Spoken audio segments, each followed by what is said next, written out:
আজকের এই ক্লাসে আমরা আলোচনা করব ক্লাস 6 এর বাংলা বিষয় নিয়ে। সামনেই তোমাদের দ্বিতীয় পর্যায়ক্রমিক মূল্যায়ন। সেই মূল্যায়নে বাংলা বিষয়ের সিলেবাস কী হবে এবং প্রশ্নের নাম্বার বিভাজন কী হবে সেটি কিন্তু তোমরা জেনে গেছো, আমি আগেই তোমাদের জানিয়ে দিয়েছি। এবার আমরা শুরু করব পড়া।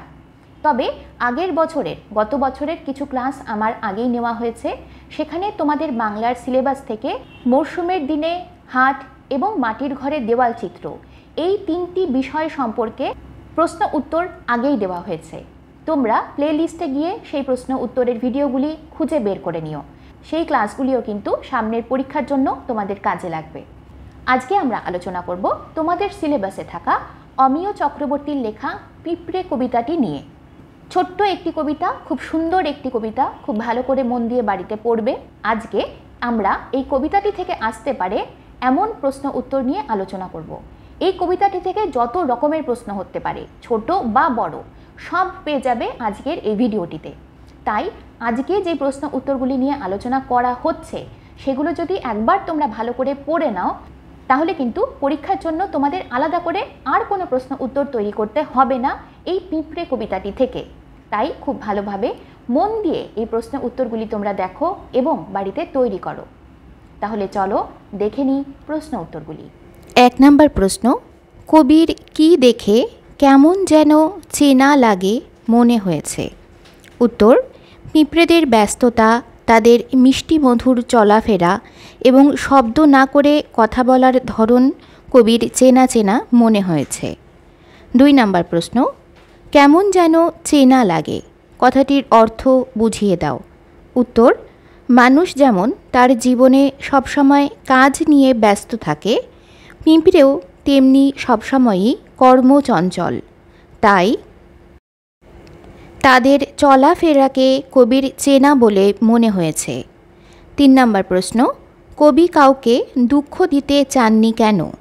উত্তর, নিয়ম মেনে চলা পিঁপড়েরা সবসময় দল বেঁধে নিষ্ঠার সঙ্গে কাজ করে, তাই ছোট পিঁপড়েদের সেই ছন্দবদ্ধ কর্মময় জীবনযাত্রার উপর আঘাত করে কবি তাদের দুঃখ দিতে চান না।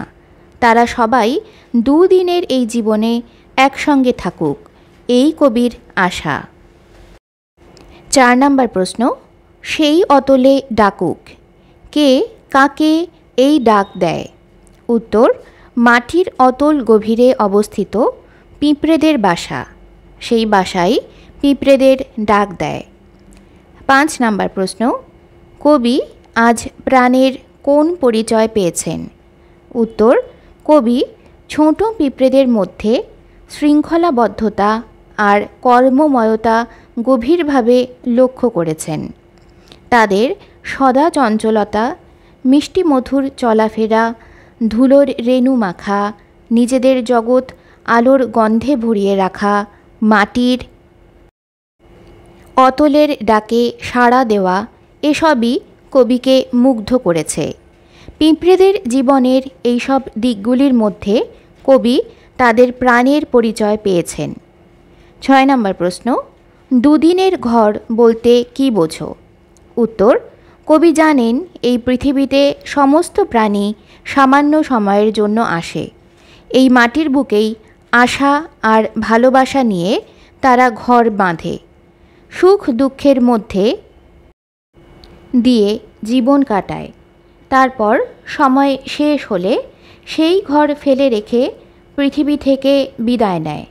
সে কারণেই কবি দুদিনের ঘর বলতে মানুষ তথা সমগ্র প্রাণীকুলের ক্ষণস্থায়ী জীবনকেই বুঝিয়েছেন।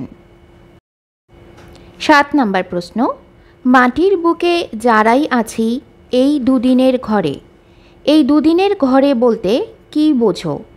কে সবাইকে কিভাবে এই দুদিনের ঘরে আদরে ঘিরে রাখে? উত্তর, প্রথম পয়েন্ট, দুদিনের ঘর। পিঁপড়েদের জীবন ক্ষণস্থায়ী, মানুষের জীবনও এই পৃথিবীতে চিরস্থায়ী নয়। পিঁপড়েই হোক বা মানুষ, তারা সবাই জীবনের যেটুকু সময় এই মাটির পৃথিবীতে বাস করে তা অসীম সময়ের তুলনায় খুবই নগণ্য।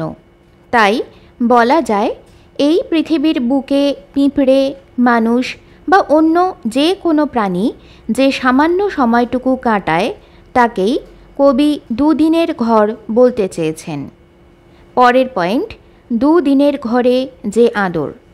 অল্প দিনের জন্য হলেও মানুষ তথা সব জীবই এই পৃথিবীর বুকে দুদিনের ঘর গড়ে তোলে।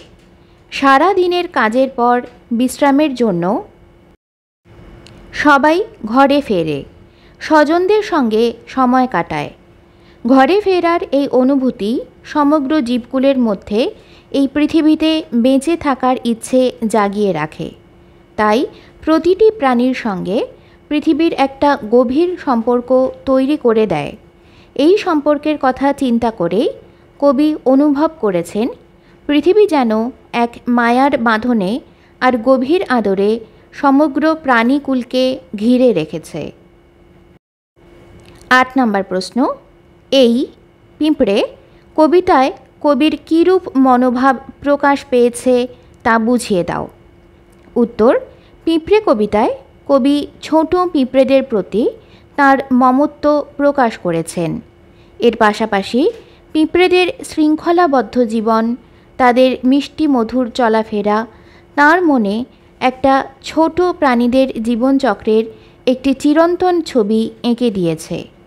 তাদের এই জীবনচক্রের সঙ্গে কবি মানুষের জীবনের এক গভীর মিল খুঁজে পেয়েছেন।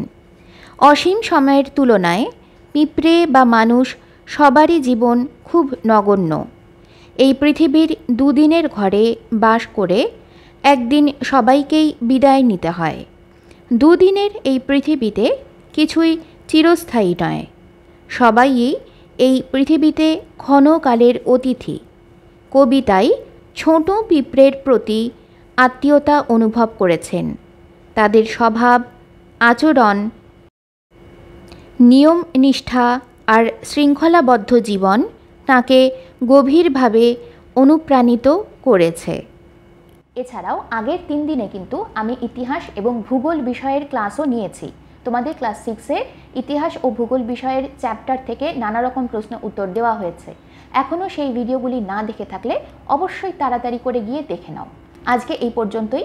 তবে যাওয়ার আগে তোমাদের কাছে আমার একটি ছোট্ট অনুরোধ, যদি তোমাদের আমার পড়ানো ভালো লাগে, যদি মনে হয় আমার পড়ানো তোমাদের পরীক্ষার কাজে লাগছে, তাহলে আমার চ্যানেলে একটা সাবস্ক্রাইব করে দিও, ভিডিওটাতে একটা লাইক দিও আর বন্ধুদের সাথেও শেয়ার করো। আর যদি তোমাদের কোনো প্রশ্ন থাকে, কোনো বিষয় সম্পর্কে, পড়ার কোনো বিষয় সম্পর্কে জানার থাকে, আমাকে অবশ্যই তোমরা কমেন্ট করতে পারো, আমি তার উত্তর দেব। আজকে এই পর্যন্তই। এর পরের দিন তোমাদের সাথে আবারও দেখা হবে নতুন কোনো বিষয় নিয়ে, নতুন কোনো ভিডিও নিয়ে।